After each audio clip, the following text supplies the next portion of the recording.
Item 24 is from the Budget and Finance Committee without recommendation, a resolution approving the award and execution of a contract for approximately $12.6 million for a term lasting 4 years between the city through its Department of Elections and Sequoia Voting Systems for the purchase of a new voting system and associated voting services. Roll call. On Supervisor Amiano, excuse me. Thank you very much. Thank you, colleagues. This vote, of course, will be a significant vote, and it seems to me that there are gray areas around this issue. I know pragmatically, most of us are subscribed to instant gratification is not fast enough. The dreaded hand count comes up before us as an example of what we don't want to do. And there is a mano a mano, so to speak. Do we want open source and transparency and accuracy, or do we want a expedited, fast, speedy vote? And there, again, we're back to the either or scenario. There are some good things that have happened. I don't think anyone needs to feel smug around the issue, but because the board did dig in, there are some positive steps that have been taken. Sequoia has agreed to third-party inspection of the source code, and Sequoia has also agreed to bring its software into open source compliance within a year after the vendor gets its equipment certified. There are definitely good things about that, but I think we're a little delusional if we think that any commercial vendor is really going to be committed to open source. I mean, because that's how they make their money. And one of the things that I think could help out this situation in the future, someone I thought very eloquently expressed at the hearing, there is an immediate solution, there is a midterm solution, and there is a long-term solution. And I think looking towards a long-term solution, we should look at the ability of the state and the region and the city perhaps to become its own vendor to really assure that open source and transparency will happen. And in that line, I am going to be at roll call introducing a resolution for a task force to be formed, not just around the vendorship, but also around how do we get to this point where we have the accuracy.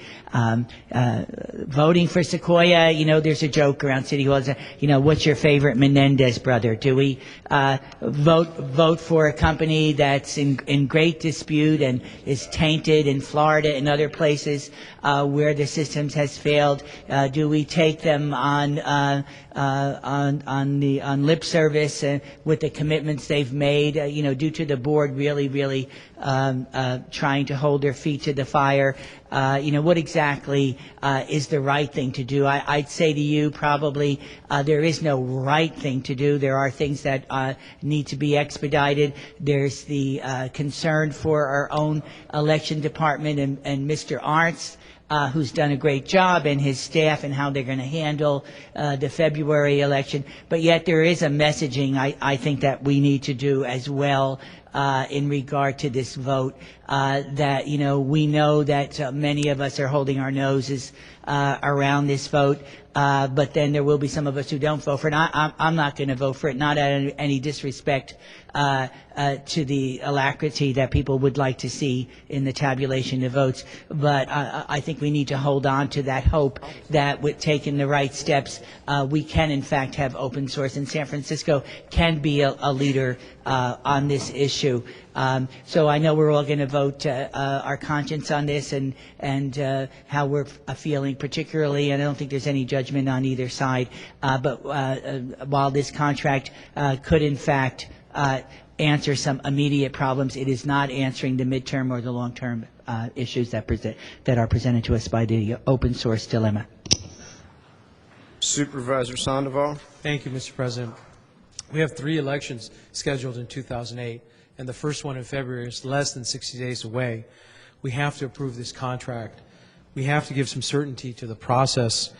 We can't have another hand count. Florida is not a model that we should be emulating. This is 4 years of certainty that we are going to give to voters and to ourselves. We have to be counted in February and June and November of next year. These elections are too important to have the results tabulated a month after the rest of the country knows what has happened. We have to have San Francisco count. Let's vote yes on this, and then we can deal with the open source issue at a later time. Supervisor Elliott up here. Thank you. Thank you, President Peskin. I'd like to make a comment regarding open source. I realize how important it is for all of us who are sitting around this table. I had a conversation with the Secretary of State about a month ago who had basically the same feelings. Open source is important. It is something that we need to move towards, but it's not something that is readily achievable right now. There is also another important issue that I think we should all be more aware of and quite frankly a little more forceful with, and that is accessibility in voting. When Marge Fong-Yu was the Secretary of State, the most accessible product that was available to people were Braille pamphlets that were randomly distributed in different libraries across the state of California. Not all libraries had them, a couple of them did. That's how they made it accessible to the blind population. You couldn't get your own copy sent to you. It didn't work that way. I had a conversation with Bill Jones, who was the Secretary of State after Marge Fong-Yu, and during our conversation about accessibility in voting, we talked about something that the state of California does that's called curbside voting. If you legally cannot, if you can physically not get into your voting place, which incidentally happens all the time, not most, but a number of voting places within the state of California are inaccessible to people with disabilities. You can't even get into the room. They'll be up a flight of stairs. And the way the state of California deals with it is through curbside voting, where you have a friend come with you. The friend runs up the steps, gets your ballot, brings it back down to you, you fill it out, you hand it back to your friend runs it back up the stairs and drops it in the box. If you're blind or can't read it, then you have to have someone read it. You had to have someone read it to you. So they would read your ballot and they would fill it out. So you were in a situation where you were telling the person who was filling your ballot out how to vote for you. None of these things are considered to be within our own civil rights. When it comes to voting, we're supposed to be able to do it anonymously. We're not supposed to be at the whim of anyone else for turning it in or not turning it in. And we should be able to go into any polling place in the state of California and exert our own independence. Now here we are today, and things have changed a great deal, just within the last 6 years. We have voting booths that are accessible to the blind, we have programs that help the deaf, and we have machines that are accessible to wheelchair users or older people who can't see them or can't reach them or shorter people who can't reach them. We still have curbside voting, but we've come a long way. When the Sequoia contract was up months ago, the disabled community went and saw it and said, this is the most accessible form of voting we've ever seen. It didn't have to be, and it's not about being in compliance with the law. It's about being the best. It's about being the most open. It's about getting as independent as we can possibly get. This is a good system in front of us. We should be excited about having it. It is another step in the right direction. It's not perfect, nothing is, but it is a far cry from ES&S. And so I want to applaud the disabled community for their continued fight to get accessibility in voting. I encourage all of you to vote for the Sequoia contract. It is something that is bringing us closer to that goal. Supervisor Daley. Thank you, Mr. President. Colleagues, I'll be opposing this item today, consistent with my last position on this contract. No, it's all right. I mean, it's probably we shouldn't applaud the position because certainly What we have now is very far from ideal, and as someone who is very involved in almost every election, it really is nice to have the election results on election night, and clearly we did not have that last time, and that instant gratification of knowing what was up and what was down and who was going to win what races was delayed. But what we did have in this last election is a certainty that every vote that was cast was counted.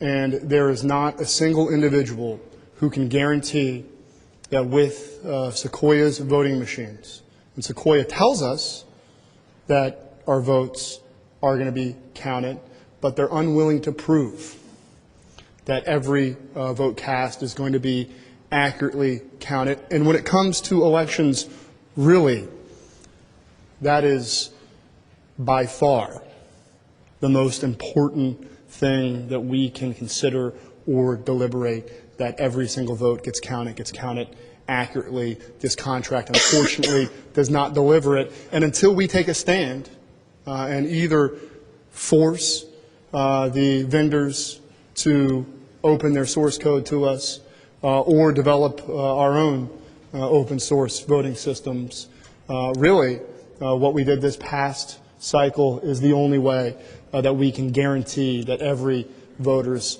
vote gets counted and gets counted accurately. I'm willing to do that again. I'm willing to put off the instant gratification of having the election results on election night to ensure our democracy. Colleagues, I ask you to do the same.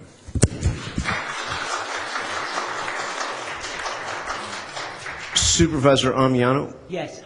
First, I'm very supportive of Supervisor Alioto Pierce remarks. It always takes a long time to do the right thing, and obviously the recognition of the disabled community's rights to accessibility is important, and we expect the contracts to reflect that, and that is the result of very hard long-term work on the part of the disability community, and I thank them for it. I just wanted to say that in addition to my roll call for legislation establishing a task force towards open source voting, I am also going to introduce a request to the city attorney to come up with legislation for open source ballots.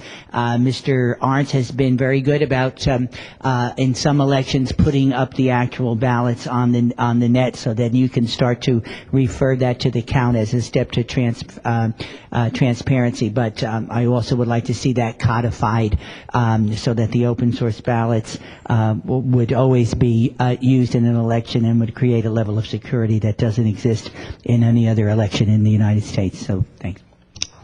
Supervisor Ellsburn. Thank you, President Peskin. Been sitting here listening, biting my tongue. If I bite any more, we're going to need first aid to come in. I got to say a couple things. One, first, Supervisor Amiano, always appreciate from where you come and your opinion, but I just have to get out there right now. The idea of the city owning and operating our own election systems scares me to death. The concept of us spending city taxpayer dollars to do that, my goodness, with all due respect, I think we've got some city services that need to come first. And to Supervisor Daley's point, in a perfect world, Supervisor Daley, you're absolutely right, but let's vote down this contract, and then what?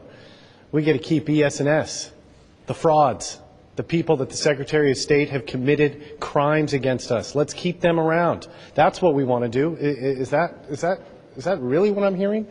We cannot do that. It is not a palatable situation. Very difficult vote, no question about it. It would be great if we had the perfect election system that came in here and gave us an open source code. We're not going to get that. We need to be a little more real about our choices today. We go with a contract that may not be perfect, but infinitely better than the alternative, which is keeping a fraudulent company counting our votes. I don't think that's what the voters want. I don't think we should do that. Vote for the contract today. Supervisor Amiano, third and final time, and then Supervisor Daley, and then why don't we call the roll? Yeah, I definitely do not want to frighten my colleague. Supervisor Ellsburn. I think we frighten him enough from time to time. My point is that the task force would look at many steps that could be taken so that we can assure open source voting. And one of that would be looking regionally or at the state or at the city. I'm familiar with all the arguments. Do you take Muni? Muni can hardly run. Well, I do take Muni, and it can work occasionally. That's not my point. My point is there could be a way cooperating regionally and with the state so that we don't do a trick or treat and scare Supervisor Ellsburn, but actually come up with a solution that would be inclusive of everything he just said and Supervisor Aliotto just said and that Supervisor Daley said. We're just not at that point yet. And again, with this vote is dealing with an immediate crisis. We will have a middle crisis, to be sure, but I also wanted to look at the long-run crisis. So don't shoot the messenger, please. I'm just trying to find a solution that would embrace all of our concepts around this deal. It's not to anger anyone, scare anyone, or draw a line in the sand. I just think we're moving forward. Thank you. Supervisor Daley, any last comments? Madam Clerk, would you please call the roll? On item 24, Supervisor Dufty? Aye. Dufty, aye. Supervisor Ellsburn? Ellsburn, aye. Supervisor Maxwell? Aye. Maxwell, aye. Supervisor McGoldrick? McGoldrick, aye. Supervisor Mercarimi? Aye. Mercarimi, aye. Supervisor Peskin? Aye. Peskin, aye. Supervisor Sandoval? Aye. Sandoval, aye. Supervisor Aliotto-Pierre? Aliotto-Pierre, aye. Supervisor Amiano? No. Amiano, no. Supervisor Chu? Chu, aye. Supervisor Daley? Daley, no. There are 9 ayes, 2 noes. The resolution is adopted.